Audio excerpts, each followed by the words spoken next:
Hello again, this is Dr. Robert Guthrie. We're back continuing our study of the Old Testament, and we've been working our way through most of the text, and we're getting to the last of the historical documents. You know, we did Genesis and Exodus and then Kings, and these are the last two. This is Ezra, and next week we'll do Nehemiah. Originally, Ezra and Nehemiah was one book, and it was just called Ezra in the Hebrew Bible, and it covers the period from the return from the exile. Remember, they went out to Babylon in exile until they came back and were able to establish their religious community, which is really what it becomes. And this was originally one book in the Hebrew Bible called Ezra, and it was separated into two in the late 4th century AD when St. Jerome did a new translation of the Old and New Testament from the Greek into Latin, because Latin, and it's called the Vulgate. It was the common Latin of that era. Latin, of course, language always changes between Shakespeare and us and stuff, and dramatic changes.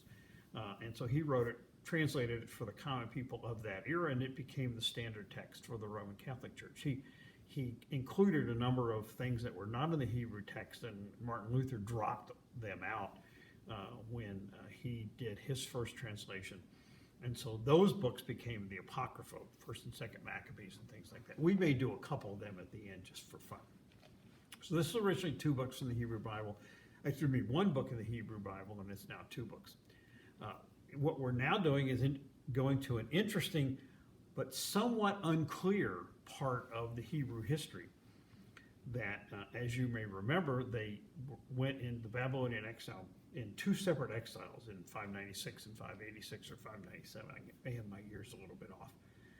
In the 590s and 580s. And they were taken off to Babylon. All the significant people, the elite, the wealthy, the princes, the nobility, etc. And they settled into Babylon. And they were actually fairly comfortable there.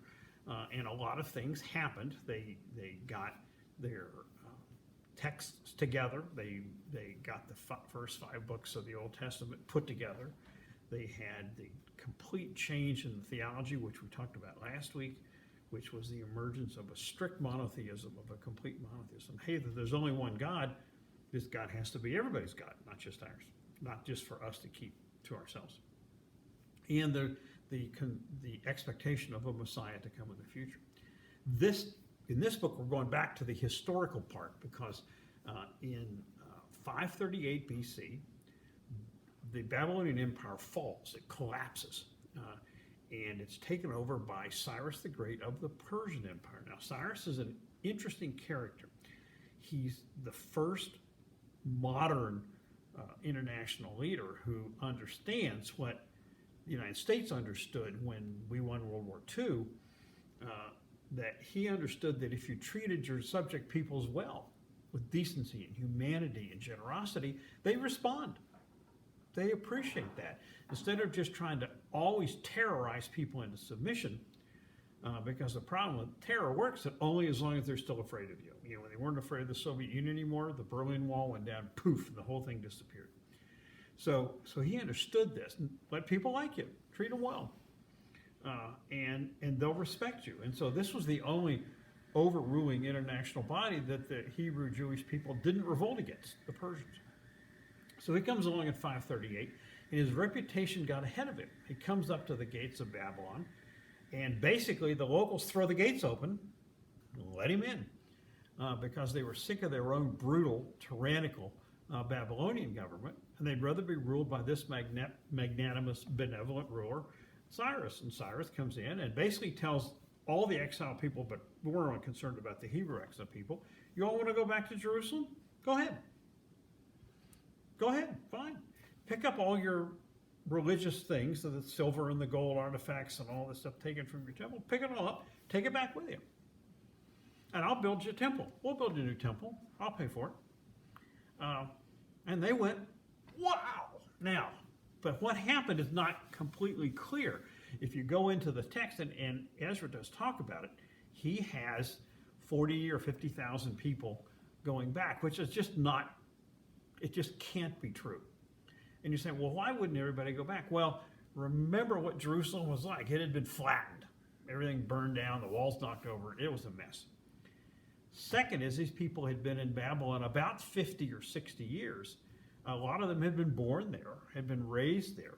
A lot of them were doing well there. And the best, and you say, well, how could they not all want to go back right away? Well, if you're comfortable where you are, do you necessarily want to leave? And the best example would be if the communists in Cuba suddenly tomorrow said, we're going to get rid of communism, and we're going to open it up, we're going to have free elections, multi-party, and a free economy.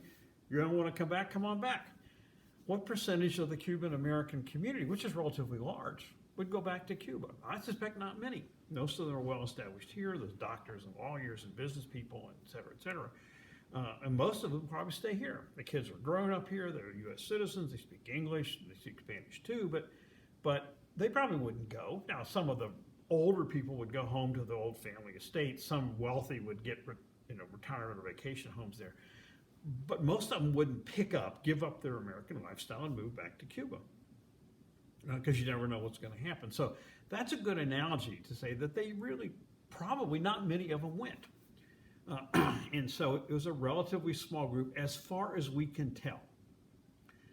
But, they took Cyrus at his word, and he let them take up their religious artifacts that had been looted and take them back. And he said, go ahead, and so they never revolted against, very interesting, never revolted against the Persians. He proclaimed himself as the agent of Yahweh the Lord. Now, this was not unique. When he sent other people back who had other gods, he proclaimed himself as the agent of that God too. He respected all the gods. He was not a monotheistic or Yahweh worshiper. He was a very crafty, very successful political leader. And he claimed to be supported by each of the group's individual gods, and the groups didn't talk to each other. Nobody probably knew. So it got a lot of bonding between Cyrus and the people that he'd sent back in exile. And there were two religious groups who went out there and basically led the community. So the community has changed from before, where it was basically a kingdom, a political community, with a strong religious group, and it will become a religious community in the evolution as these people return, because they don't have that much political power. They're governed by governors appointed by the Persians.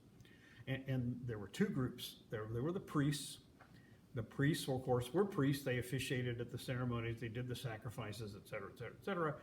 And they traced their lineage back to Aaron, Moses' brother. The second group were the Levites. The Levites were the experts on the law. They interpreted the law, they recorded the law, they maintained the law, they interpreted, and they traced their lineage back to Moses. Now, whether they were completely accurate, I have no idea. It doesn't really matter. So these were the two main religious groups. And you'll see that the priests and the Levites maintained their prominent position from the return from the exile until the Roman conquest in 70 AD, when they flattened Jerusalem after Jesus had been crucified and resurrected. So that, the cat has joined us. Hey, Sonny, how you doing here? And so that community remained relatively intact for that long a time. And so those are the two groups. They come back. So I'm getting a look at our cat here. Good, just for fun. My daughter's on the camera tonight. So, and when they get back, they find this is not returning to the Garden of Eden. This is returning to a heavily destructed Jerusalem. We have no pictures of what it's like. I would say, if you remember pictures you've seen from World War II, bombed out parts of Germany or Japan, it's probably similar to that, because it was totally destroyed and they were really angry. When they get back and they start rebuilding as best they can, they go to the site of the altar inside the ruins of the old temple, and they do their sacrifice and have their religious ceremonies there. This is not unnoticed. This is noticed by the local people, and the local people are called in the text the people of the land. And are the people of the land happy to see them and welcome them back? No way. The people of the land are several groups. The Hebrew people had been gone, the land was available to settle in.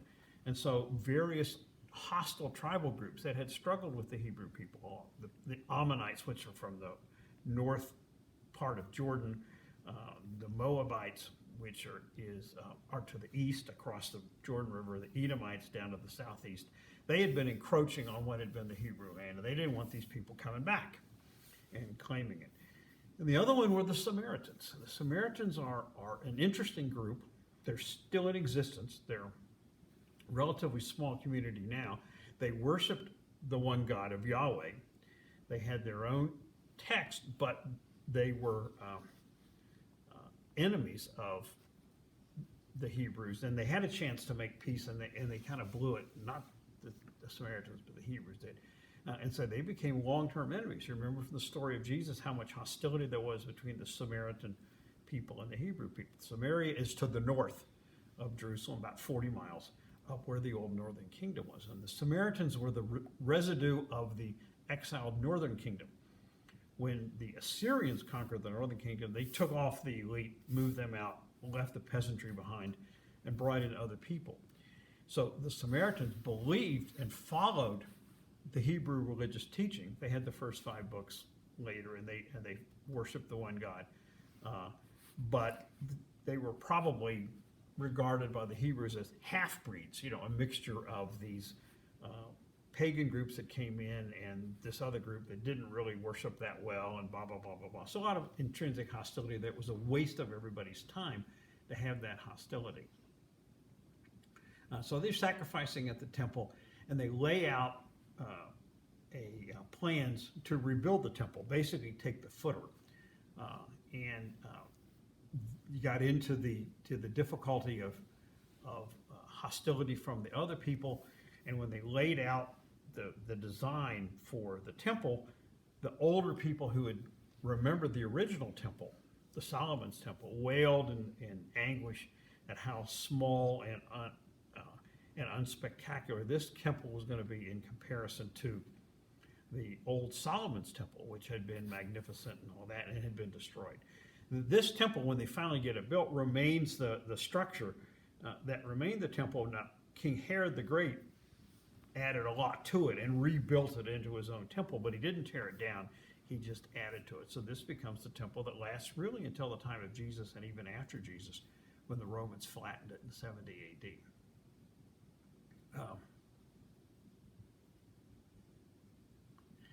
And so when they start, and they don't have the material to really start construction, they've got all the destroyed, the rocks that were knocked over and stuff.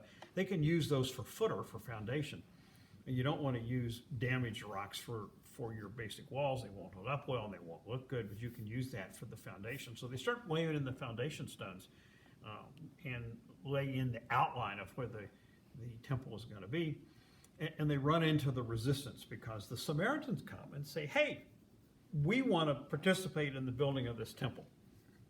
And we'll come and worship here also because we're worshiping the same gods. And it's interesting that the Hebrew people tell them, get lost. Okay? It was an incredible mistake. They could have doubled the size of their population if they had incorporated and brought the Samaritans in.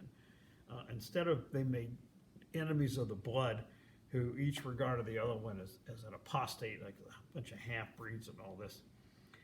And they really should have been natural allies against all the heathen around them. And it's an incredible mistake that they did it, and it lasted all that time. And like I said, there's a small Samaritan community there. I've actually been there. Samaritans go off and say, okay, we'll build our own temple. And about 100 years later, they got their own temple built on Mount Gerizim up in Samaria, which I have been there. And I have a picture of their Samaritan Pentateuch, which I will show you at the end of this program on my slide deck from 1968. So, it was, when you read this, you think, why in the world would you act like this? Here you are coming back from exile, being magnanimous. You liked Cyrus being magnanimous and generous. You be magnanimous back. But human nature is human nature is human nature. And there's no nastier fight than a church fight. So anyway, they are rebuffed. And they go off and build their own thing. So they're in, and they drive the Samaritans away, and they build their rival temple up north. And this is just plain old. This is not religious hostility. This is ethnic hostility. And the Middle East is rife with ethnic hostility. The whole world is, even now. And it's most unfortunate.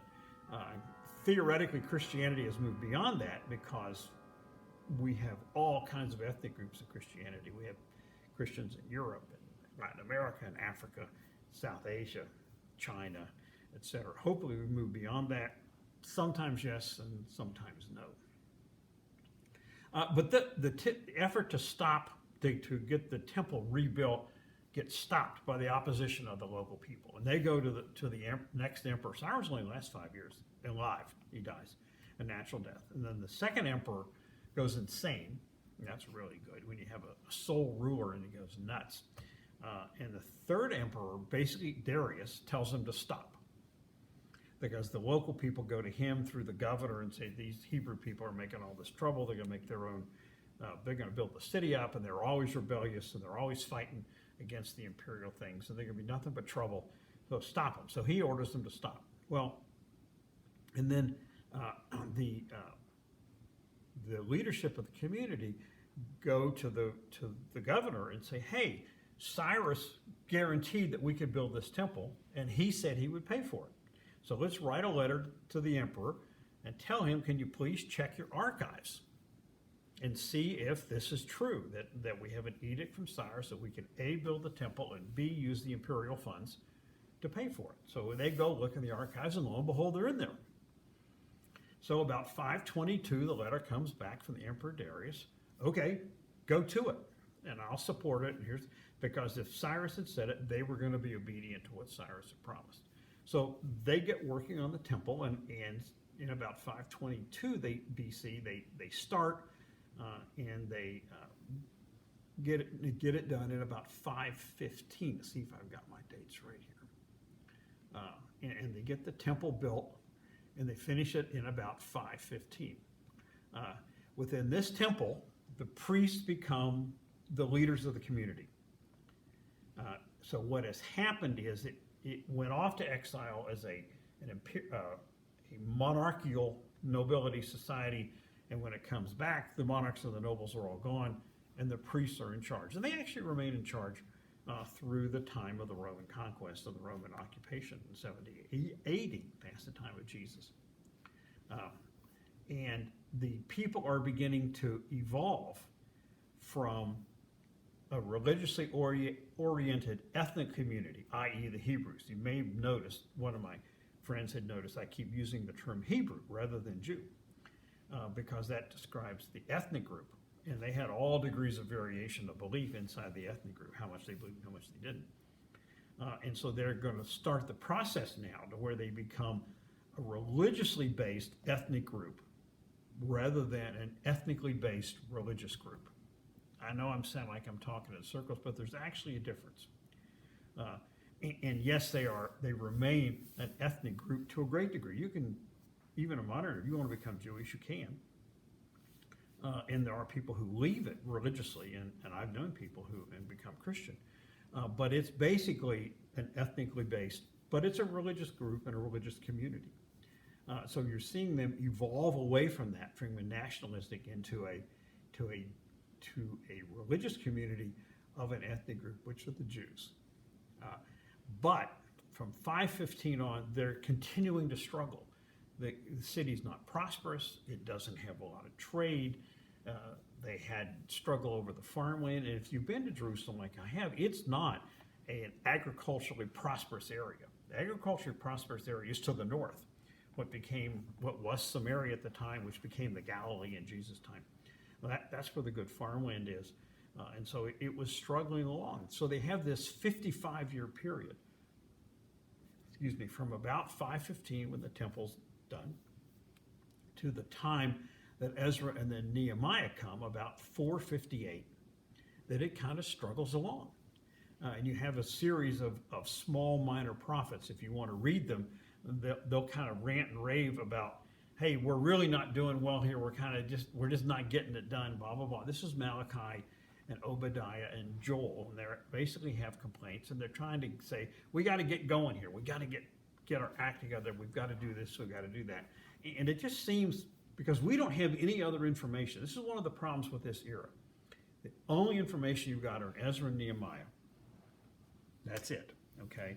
They were probably written by the same group that wrote 1st and 2nd Chronicles, and they follow that type of rhythm and poetry and approach, but we don't know anything else about it. There's no records from the Persian Empire, there's no other records, there's no secular records. This is it. So we really don't know what happened between 515 when they opened the temple and about 458 when we think Ezra arrived. There are people who argue about the dates of Ezra, the traditional one drawn from the text, because the text says in the 3rd year of this particular king. Well, there were 3 of those kings, okay, and they assume this is the first one, so, but it could be the 2nd or the 3rd, so it could be 458 or 428 or 398. I think, and the traditional thought is it was 458 BC. When they arrived, when Ezra arrives. Now, who is this guy? Well, Ezra is a Persian government official who was a Jewish Hebrew. He was essentially the minister for Jewish affairs, okay? That he was part of the government establishment, and he was in charge of maintaining ties and assisting the Jewish community. I'm certain there were other ministers for the other conquered people, the Edomites and the Ammonites and all that. So he was kind of the main administrative person for the Persian Empire for this group. This is like, we appoint governors of Puerto Rico or Guam or other our overseas possessions that are farther out. We have ministers for that. So it's very similar to that. And he hears there's a lot of problems there, so he, in agreement with the empire, he decides to go out there and try to straighten this out.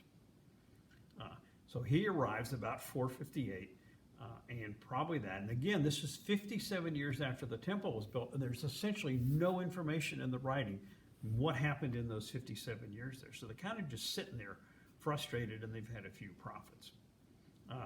And he is a scribal background of the Leviticus group. So he's a scribal background of the priestly group. He was a priest, and he was, as a scribe, he was a serious student of the scriptures also. Excuse me a second here.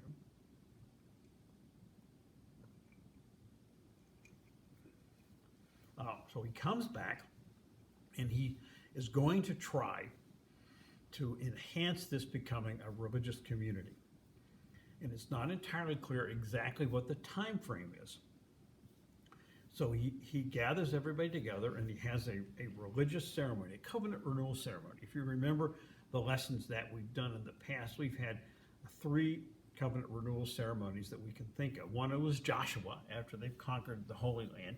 In Joshua 29, there's a covenant renewal. Hear, O Israel, the Lord your God is one God after the conquest. And most people think in that one, they were inviting their cousin tribes to join them and adopt the new faith. They'd renew the covenant then.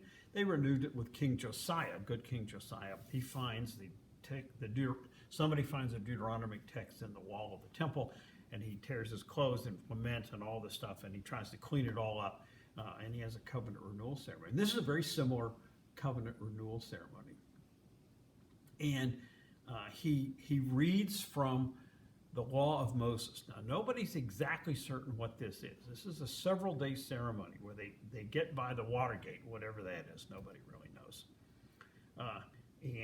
Because Jerusalem was very different then, a lot of it had already been torn down and not rebuilt. It was probably over by the Pool of Siloam, which is the water supply for Jerusalem. That's my guess as to where it is, but I'm just guessing. He has this, and he reads from the law of Moses. Now, nobody knows exactly what he reads. By this time, and we talked about it in the last couple lessons, the Pentateuch, the first 5 books, have come together into some kind of combined text. The priestly writers earlier in the exile have brought in their sources, have combined the J&E source, and put the first 4 books together, and which are Genesis, Exodus, Leviticus, and Numbers. So this contains the history, this contains the creation stories as they're understanding, and it contains law after law after law after law after law of Moses. So he probably is reading from this. The Deuteronomic history had probably come together by this time somewhat also, so he may have had access to that. Deuteronomic history is Joshua, Judges, 1st and 2nd Samuel, 1st and 2nd Kings. He probably had access to that. Now this all wasn't compiled into one book, but that was around, but he probably had access to at least the first four books of the first four of the Pentateuch. So he's got what is becoming now an official text for the people. So he has this ceremony, and he decides he needs to clean up the corruption in this community. Remember, it seems like the community had been sitting there for 57 years with not anything happening other than a few prophets complaining about him. So as he reads this, and he recognizes the risk of intermarriage of his people with the native non-Hebrew tribes that are not believers in the Yahweh God. This is kind of the end lap of the 700-year war I talked about between the fertility gods and the Yahweh faith of the Hebrews. And so he decides, you've got to send away all your foreign wives. A number of their young men had been marrying foreign women. Some of the Hebrew women had married the non-Hebrew men, not as many. And he said, you got to send them away. We have to purge the community. So this is not a magnanimous gesture here. This is not a loving, accepting thing. This is, you got to get rid of your foreign wives, and you got to get rid of your children born to the foreign wives. They have this 3-day session, and the people in the crowd are complaining. Hey, it's rainy season. We're out here getting wet, et cetera, et cetera. And he persists. And so eventually the account has them saying, oh yeah, let's do it. We'll get rid of these foreign wives and get rid of this corruption. It's interesting. The first time I presented it in class years ago at a different church, how well was this accepted? Well, I'm certain there were some people that were happy to get rid of their wives. There always are. But probably some people didn't want to get rid of their wives, and particularly their children. But the text says, well, everybody said, okay, good, let's do this. So you just don't really know how disruptive this was. But it probably was not very common, it was not universally popular is a good way to put it. It was not. But what was the intent of this? The intent of this was to turn this Hebrew ethnic community into a religious community.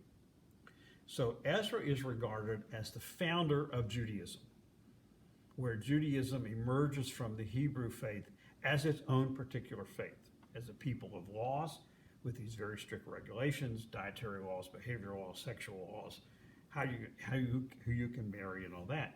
And so he is regarded as the father of Judaism. It's an interesting way to put it. And was this good? Yes. Was this bad? Yes. Most things that involve humans are good and bad together.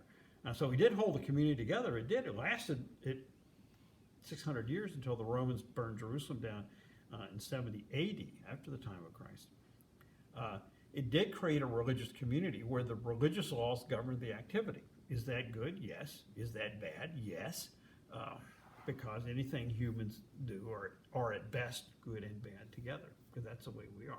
So he created a religious community. It's very interesting.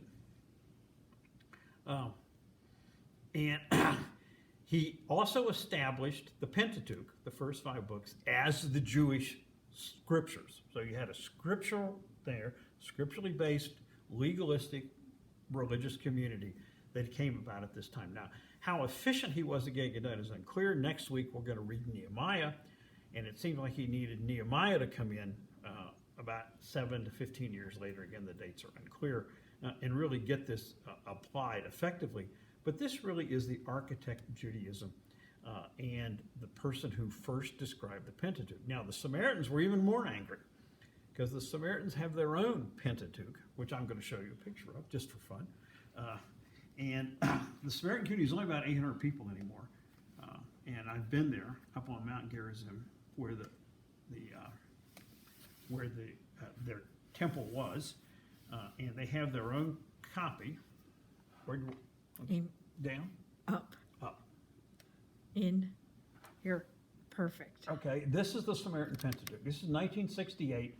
I was 19 years old, and I was on a tour there by myself, and I just had a driver and a couple of people. And we went up there, and we stopped there, and they brought this out and told us this was written by Moses himself. And I said, "Oh, Moses wrote it?" He said, "Yes." I said, "Can I touch it?" And they said, "Yes." So I touched it. My daughter's laughing in the background. So I knew that it was just a display copy. You know, I didn't know that Moses could write Hebrew. Hebrew wasn't a written language at the time. So anyway, this is what it looked like. This is their copy that they say was written by Moses. So hopefully y'all get to see this. We're having a little bit of fun here. And I feel sorry for the Samaritans. They had been much better off to have been brought into the Jewish mainstream. And there's Hezekiah's tunnel. Remember we talked about Hezekiah building a tunnel? Wait, you went back. You're back on the scrolls. Oh. So I can get us advance one. Nope. Oh well, we won't worry about it. It's gone. It's gone. It'll be back. And sometime we could get together in person and I can show you the slides again, just for fun. And so that it's unfortunate. There's only about 800 Samaritans left, and they're just kind of in the middle between nothing. You know, I mean, they're inside Israel, but they don't really have the same credibility of being Jewish, even though they think they are the pure Jewish. Very, very tough being that group. So anyway, we're going to stop here. The reading for the next lesson is Nehemiah, just the rest of the book. Now, we don't know whether we're taping next week or not. I'm going to have my hip replaced on Tuesday, and if I recover rapidly as I hope, we might be able to tape next weekend, and we might not. So we'll just see. We will not tape and put out lessons on the 3 holiday weekends coming up. Thanksgiving, Christmas is a Saturday, and therefore New Year's is a Saturday. We won't tape on any of those 3 weekends, and we'll just keep going, and we'll finish up whenever. And I'm not worrying about it. But it's been a pleasure. Again, Nehemiah is a reading for the next time. I hope you all enjoyed this much as I enjoyed it. This is Dr. Guthrie. Say goodbye to Sonny. There's the cat.